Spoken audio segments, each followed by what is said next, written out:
विघ्नहर्ता श्री गणेश, श्री गणेश, श्री गणेश। आपको चिंता करने की कोई आवश्यकता नहीं। मैं वचन देता हूँ कि मैं पिता श्री महादेव के आत्मलिंग को लंका कदापि नहीं पहुँचने दूंगा। वैसे भी दशानन रावण ने लंका की अपनी यात्रा का आरंभ विघ्नहर्ता गणेश जी का नाम लिए बिना ही किया। इसीलिए उसके इस कार्य में विघ्न तो अवश्य उत्पन्न होगा।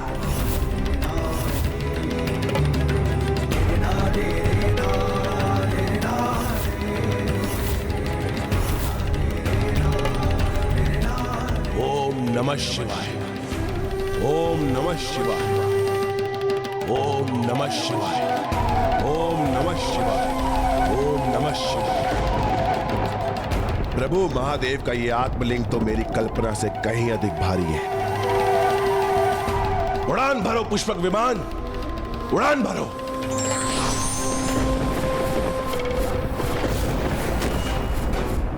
मेरे पुष्पक विमान को क्या हो गया है? ये उड़ान क्यों नहीं भर रहा? उड़ान भरो पुष्पक विमान।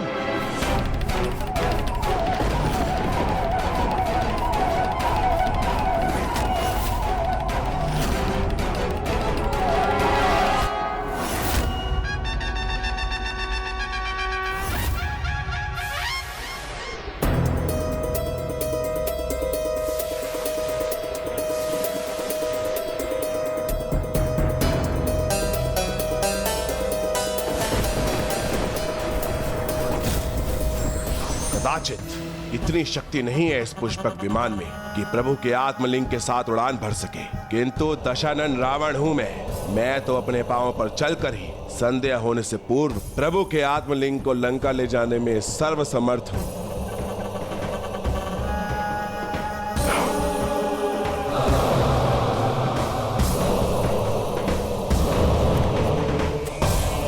ओम नमः शिवाय, ओम नमः शिवाय, ओम नमः शिवाय।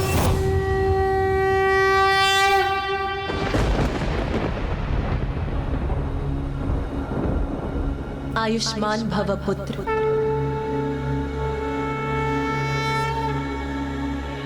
किंतु स्मरण रहे, आज तुम्हारी युक्ति का सामना मात्र दशानन से ही नहीं अपितु तुम्हारे पिता के प्रति भक्ति से भी है। तुम्हें सृष्टि को भी बचाना है तो अपने पिता के दिए वचन का भी ध्यान रखना होगा। किसी भी स्थिति में तुमसे कोई त्रुटि नहीं होनी चाहिए।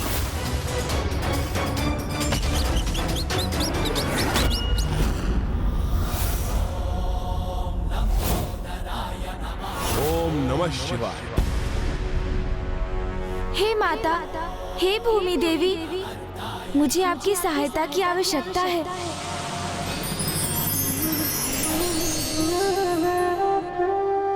प्रणाम माता।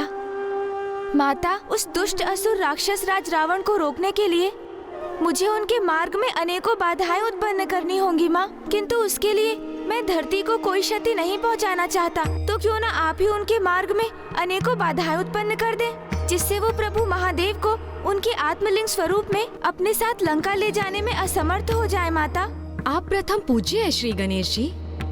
आपके तो किसी भी कार्य में सहायक बनकर मैं कृतार्थ हो जाऊंगी। आप निश्चिंत रहें, मैं आपके आदेश अनुसार इस असुर के मार्ग में अनेकों विघ्न उत्पन्न करूंगी। हे दुष्टों के लिए विघ्नकर्ता गणेश, आपको कोटि कोटि धन्यवाद माता। कोटि कोटि धन्यवाद। ओम नमः शिवाय, ओम नमः शिवाय, ओम नमः शिवाय, ओम नमः शिवाय, ओम नमः शिवाय, ओम नमः शिवाय। या देवी सर्वभूतेषु मारूपेण संस्थिता नमस्तस्यै नमस्तस्यै नमस्तस्यै नमो नमः। या देवी सर्वभूतेषु शक्तिरूपेण संस्थिता नमस्तस्यै नमस्तस्यै नमस्तस्यै नमो नमः। ओम नमः शिवाय। मेरे मार्ग में कौन व्यवधान उत्पन्न कर रहा है? मेरे समक्ष आ।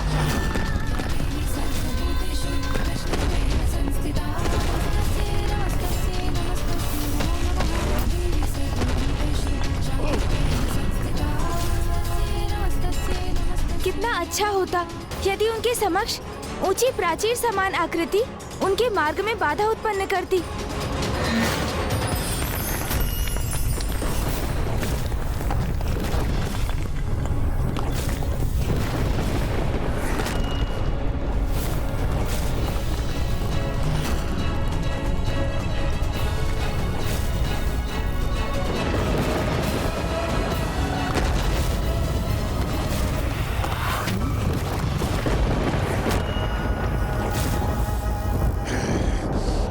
बड़ी कठिनाइयों से अपने प्रभु महादेव के भोलेपन का लाभ उठाकर उनके आत्मलिंग स्वरूप को लंका ले जा रहा हूं मैं, तो अब उन्हें अपने वचन से मुक्त नहीं होने दूंगा मैं। ओम नमः शिवाय, ओम नमः शिवाय, ओम नमः शिवाय। ऐसी बाधाएं उत्पन्न कर इन्हें रोकना सरल नहीं होगा। हमें तो कोई ऐसा व्यवधान उत्पन्न करना होगा जिससे ये एक पग भी आगे न बढ़ सके।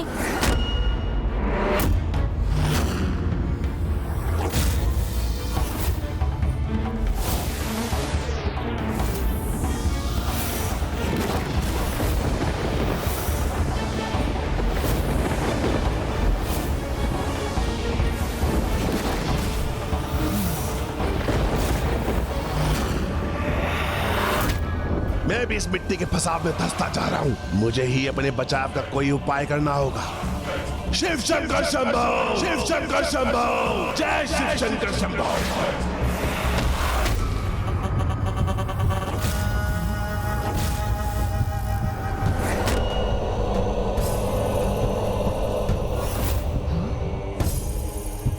ओम नमः शिवाय, ओम नमः शिवाय, ओम नमः शिवाय। तुम जो भी हो, आज मुझे नहीं रोक सकते। मेरे प्रभु का आत्मलिंग मेरे पास है, जो मैं लंका ले जाके ही रहूंगा। ओम नमः शिवाय। इन दुष्ट की भक्ति के पीछे तो इनका अनुचित उद्देश्य ही है, किंतु फिर भी प्रभु महादेव इनके हाथों में ही स्थित है।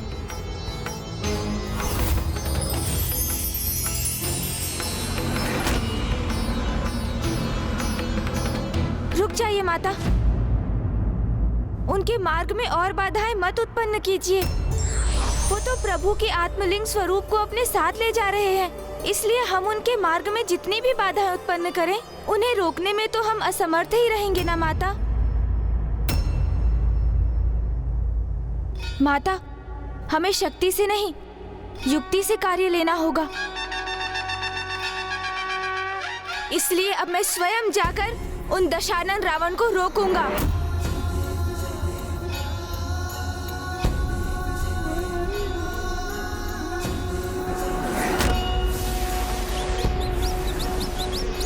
इस सर्वशक्तिशाली रावण को कैसे रोकेंगे गणेश जी?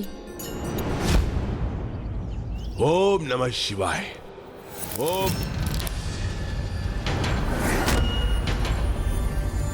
ओम नमः शिवाय, ओम नमः शिवाय, ओम नमः शिवाय, ओम नमः शिवाय, ओम नमः शिवाय।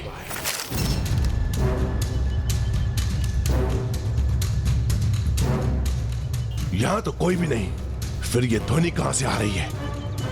ओम नमः शिवाय, ओम नमः शिवाय, ओम नमः शिवाय, ओम नमः शिवाय, ओम नमः शिवाय, ओम नमः शिवाय, ओम नमः शिवाय, ओम नमः शिवाय। कौन है?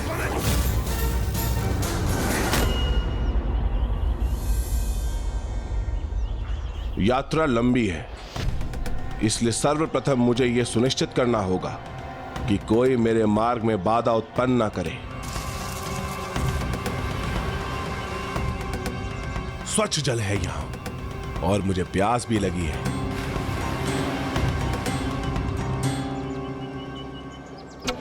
किंतु अभी भूख प्यास कुछ नहीं। सर्वप्रथम मुझे संध्या होने से पूर्व ही लंका पहुंचकर प्रभु के आत्मलिंग की स्थापना सुनिश्चित करना होगा। फिर ही रुकूंगा अथवा विश्राम करूंगा। ओम नमः शिवाय, ओम नमः शिवाय, ओम नमः शिवाय, ओम नमः शिवाय, ओम नमः शिवाय, ओम नमः शिवाय। कोई शत्रु है मेरे पीछे, अवश्य वही है जो मेरे मार्ग में बाधाएं उत्पन्न कर रहा है।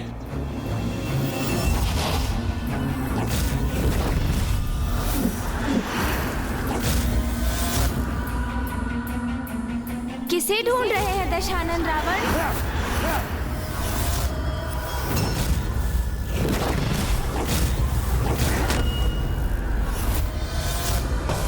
तो तुम थे जो मेरे लिए कठिनाई उत्पन्न कर रहे थे।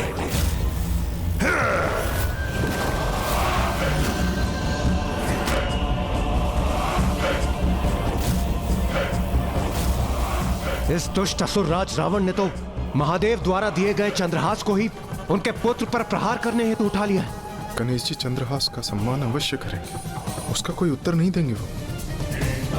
किंतु फिर वो भला इस दुष्ट असुर का सामना कैसे कर पाएंगे?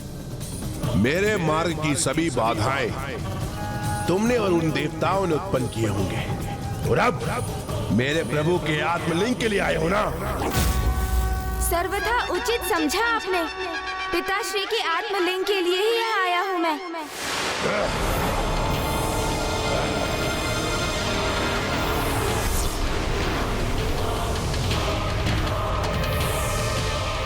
सावधान शिवनंदन, यदि आपने मेरे प्रभु के आत्मलिंग की ओर एक पद भी बढ़ाया तो मैं भूल जाऊंगा कि आप मेरे आराध्य। शिवनंदन, अब यहां शांति स्थापित रहेगी अथवा युद्ध होगा, उसके उत्तरदायित्व आप होंगे। हे परम शिव भक्त लंकेश, आप अचानक तनावग्रस्त होकर इतनी आक्रामक मुद्रा में क्यों आ गए? मैंने ये अवश्य कहा था कि मैं यहाँ प्रभु के आत्मलिंग के लिए ही आया हूँ, किंतु मात्र उनके दर्शन के लिए, उन्हें आपसे प्राप्त कर यहाँ से कहीं ले जाने के लिए नहीं दशानन। वैसे भी जब स्वयं पिताश्री प्रभु महादेव ने आपको अपना आत्मलिंग प्रदान किया है, तो फिर उन्हें आपसे कौन ले सकता है भला? तो फिर आपने मेरे मार्ग में इतनी बाधाएं और संकट क्यों उत्पन्न किए? नहीं नहीं लंकेश, मेरा विश्वास कीजिए, मैंने तो आपके मार्ग से एक तिनका भी नहीं हटाया है। आप स्वयं ही विचार कीजिए, यदि मैं आपसे प्रभु के आत्मलिंग को छीनने का प्रयास करने आता तो ऐसे निशस्त्र होकर तो कदापि नहीं आता ना। फिर तो मेरे पास अवश्य ही आपके समान हाथों में कोई शक्तिशाली अस्त्र होता ना।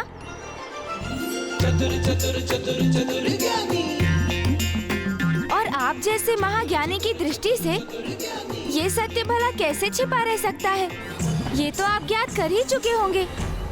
हाँ हाँ अवश्य, मेरी कुशाग्र बुद्धि सब ज्ञात कर लेती है।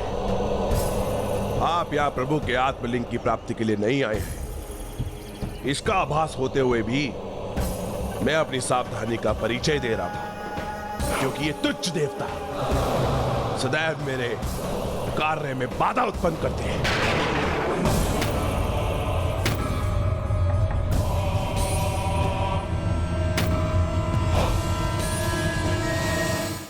मैं तो बस ये देखना चाह रहा था कि आपका भेषधर कोई देवता तो नहीं है मेरे समक्ष।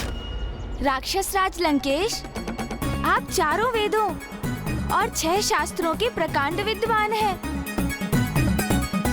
10 महाविद्वानों के समान बुद्धिमान हैं,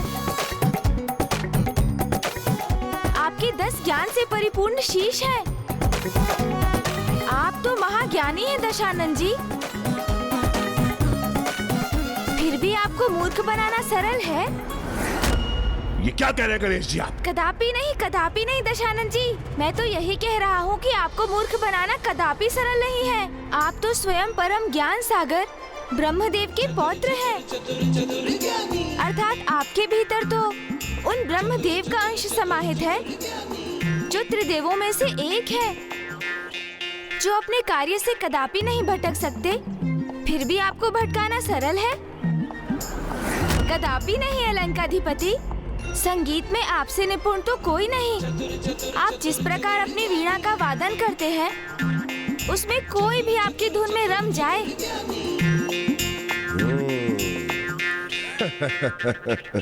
किंतु फिर भी आपको अपनी धुन पर नृत्य कराना सरल है? कदापि नहीं।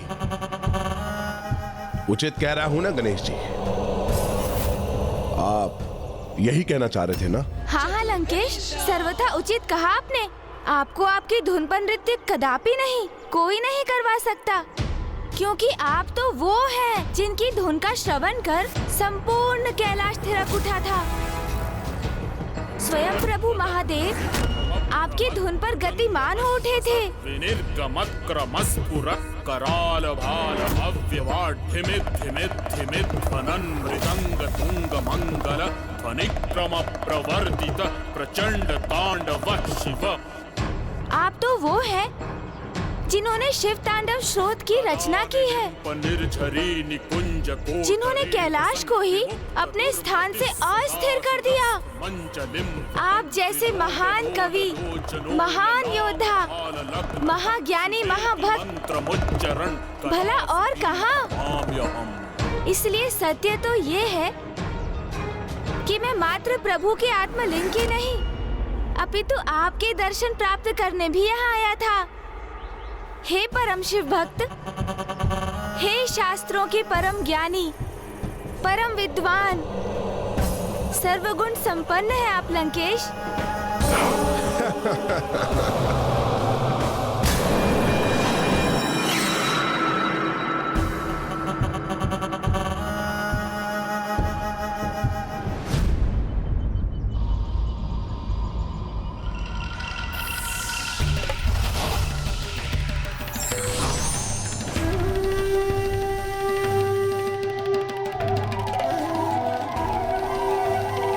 अगर आपने मेरे दर्शन कर लिया हूं तो मैं आगे बढ़ूं, क्योंकि मेरे पास व्यर्थ समय नहीं है गंवाने के लिए।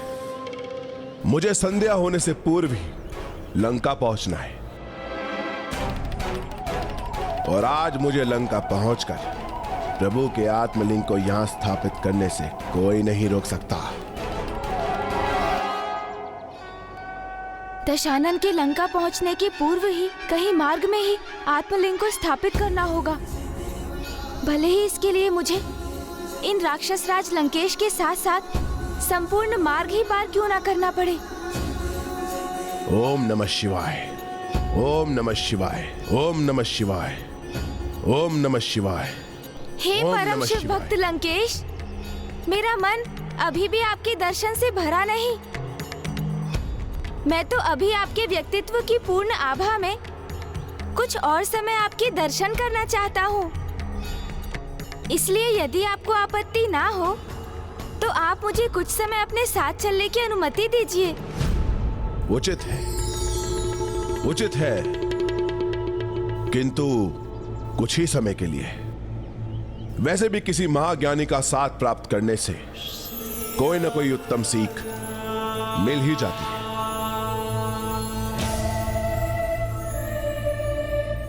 ओम नमः शिवाय, ओम नमः शिवाय, ओम नमः शिवाय, ओम नमः शिवाय। ये तो एकमात्र गणेश जी ही संभव कर सकते हैं, तभी उन्होंने एक महाज्ञानी को भी अपने शब्दों में उलझा लिया। किंतु वरुण देव, गणेश जी राक्षस राज के साथ साथ चल रहे हैं, और यदि उसे उनके वास्तविक प्रयोजन का ज्ञान हो गया तो गणेश जी के ऊपर भी संकट छा सकता है, और दशानन तो सुरक्षित ही रहेगा, क्योंकि ब्रह्मदेव के वरदान के अनुसार रावण का वध तो किसी नर द्वारा ही निश्चित है, जो श्री विष्णुदेव राम के मनुष्य के रूप में करेंगे। ओम नमः शिवाय, ओम नमः शिवाय, ओम नमः शिवाय। यदि गणेश जी ने मुझसे कोई छल करने का प्रयास किया तो फिर मैं इसकी चिंता नहीं करूंगा कि ये मेरे आराध्य के पुत्र हैं। इन पर घातक प्रहार करूंगा मैं। ओम नमः शिवाय, ओम नमः शिवाय।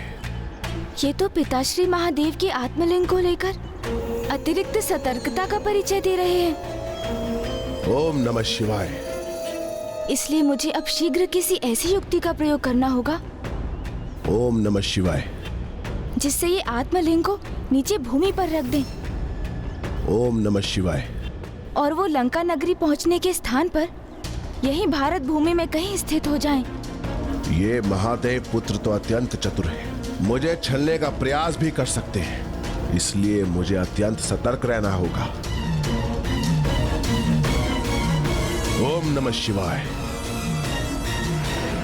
क्या हुआ शिवनंदन, ऐसे क्या देख रहे हैं आप? कुछ अनुचित कर रहा हूं क्या मैं? क्या है आपके मन में, बताइए। लंकेश, क्या आपको ऐसा आभास नहीं हो रहा है जैसे आप कुछ भूल रहे हैं?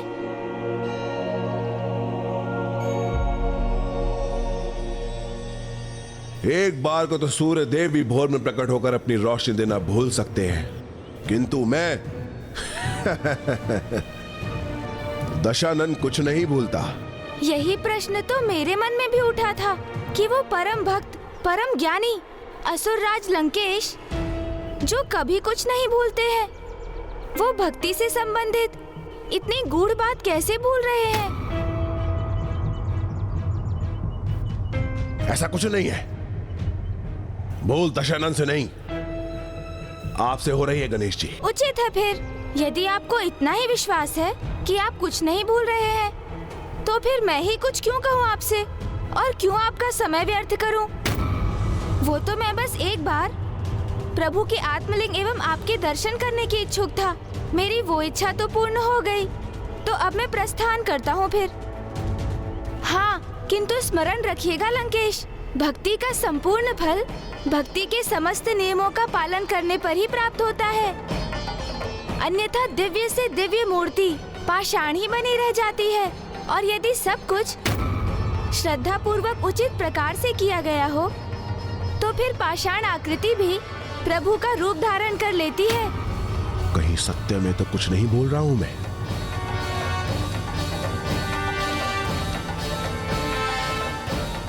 ज्ञान के देवता हैं गणेश जी, शिव पुत्र हैं, वो असत्य तो नहीं कहेंगे, तो संभव है कदाचित मैं ही कुछ बोल रहा हूं। शिवनंदन, गणेश जी रुकिए।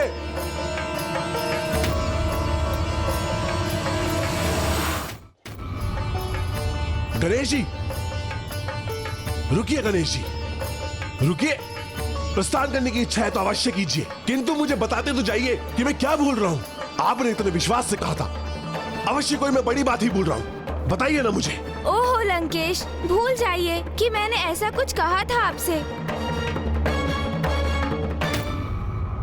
शिवनंदन, मेरी बात तो सुनिए। गणेश जी, आप मुझे इस प्रकार निराश मत कीजिए, बताइए ना, अन्यथा मैं आपका इसी प्रकार पीछा करता रहूंगा, बताइए। भूल गए क्या? आपने ही तो इतने विश्वास से कहा था कि आप कुछ नहीं भूलते, तो फिर मेरे कुछ कहने का क्या लाभ लंकेश? आप तो रहने ही दीजिए लंकेश, उचित है मैं प्रस्थान करता हूँ। ज्ञात नहीं गणेश जी के मन में क्या योजना है, किंतु जो भी है वो अत्यंत सुदृढ़ है। कृपया करके आप मुझे बता दीजिए पार्वती नंदन की मैं क्या भूल रहा हूँ।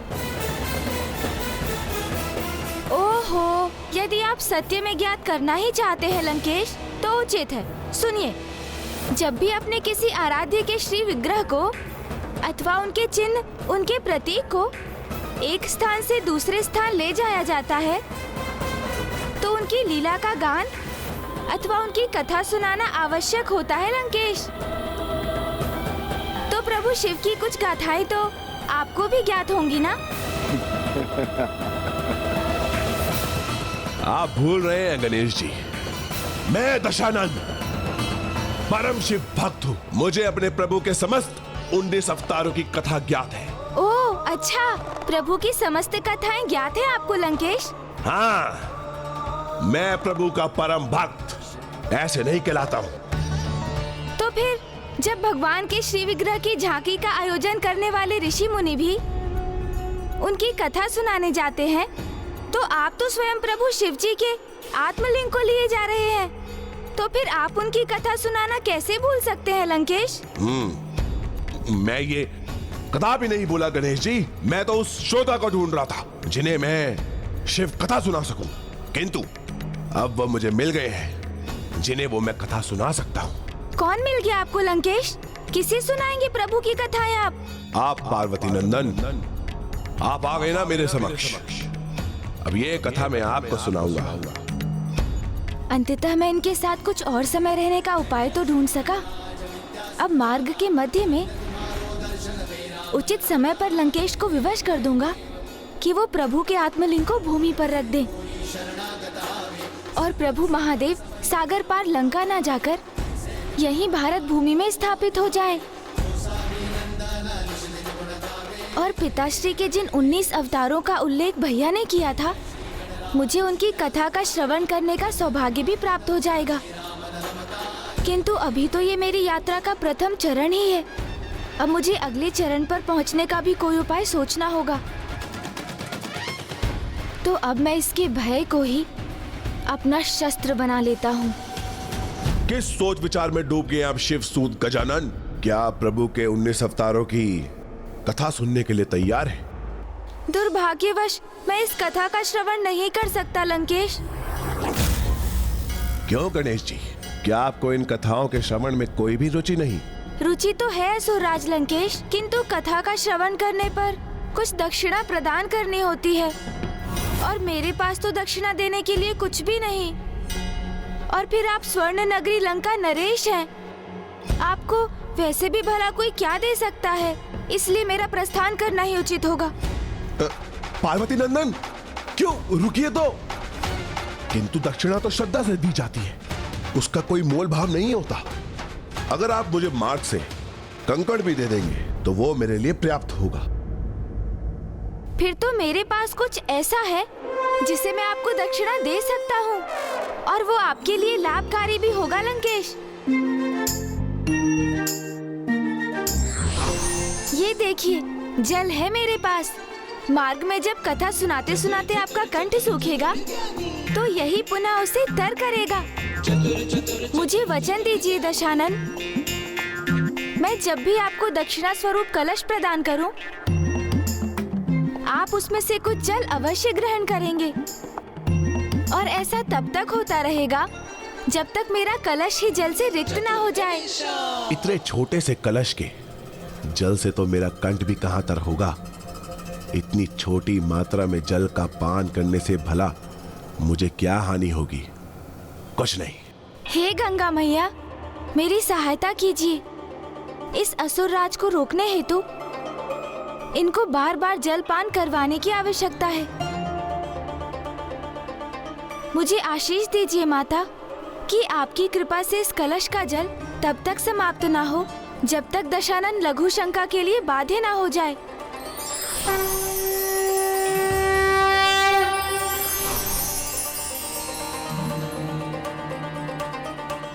मैं वचन देता हूं, कथा के मध्य जब भी आप मुझे दक्षिणा स्वरूप ये जल देंगे, मैं उसे अस्वीकार नहीं करूंगा। प्रतीत होता है गणेश जी ने एक अत्यंत उत्तम योजना गढ़ी है। जो भी है, मैं तो आशा करता हूं कि गणेश जी अपनी युक्ति से इस चतुर असुर राज रावण को परास्त करने में सफल हो जाएं। अब आप अविलंब शिव कथा आरंभ कीजिए लंकेश, और इस अवधि के लिए यदि आप चाहें तो मैं आत्मलिंग को अपने हाथों में ले सकता हूँ। नहीं, मुझे कोई समस्या नहीं। ये आत्मलिंग मेरे हाथ में ही उचित है। तो लीजिए, थोड़ा जल ग्रहण कर लीजिए ना। शिव कथा आरंभ करने के पूर्व अपने कंठ को तो तर कर लीजिए।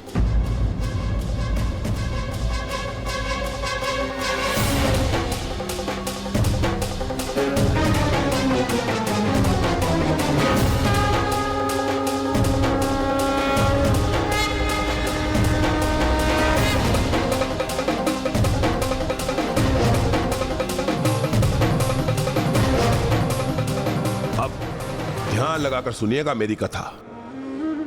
ओम नमः शिवाय, ओम नमः शिवाय, ओम नमः शिवाय। ये तो तुम्हें ज्ञात ही होगा, सर्वप्रथम माता ने 10 महाविद्या रूप धारण कर धीरे धीरे संसार की रचना की। माता ने जीवन हेतु सृष्टि का निर्माण तो कर दिया, किंतु जिस प्रकार शरीर में आत्मा का वास उसे सजीव करता है, एक भवन में जीवन की सकारात्मक ऊर्जा के संचार से ग्रह बनता है, उसी प्रकार सृष्टि को जीवन योग्य मेरे प्रभु महादेव शिव शंकर भोले ने बनाया।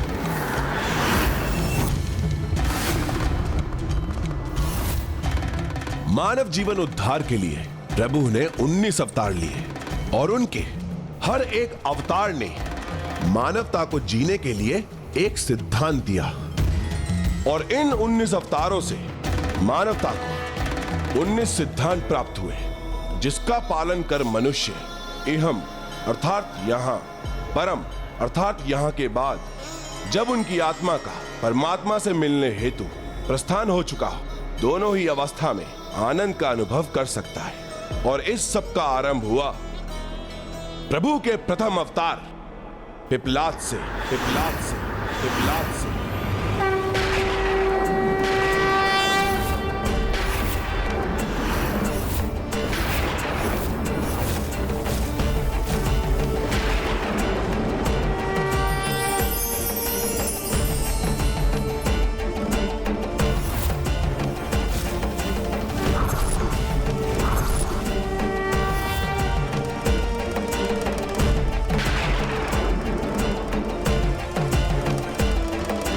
महादेव के प्रथम अवतार श्री पिपलाद जी की कथा सुनाने के लिए मुझे और भी पीछे जाना होगा, किंतु सर्वप्रथम शनिदेव की जन्म कथा सुननी होगी आपको। प्रभु महादेव के लिए पिपलाद अवतार लेने के पीछे शनिदेव की विशेष भूमिका रही है, क्योंकि कर्मफल दाता शनिदेव का जब दंड विधान एक अबोध बालक के लिए भी उसी प्रकार अत्यंत कठोर और सख्त बना रहा, तो फिर महादेव का प्रभु पिपलाद के रूप में अवतरित होना अनिवार्य हो गया।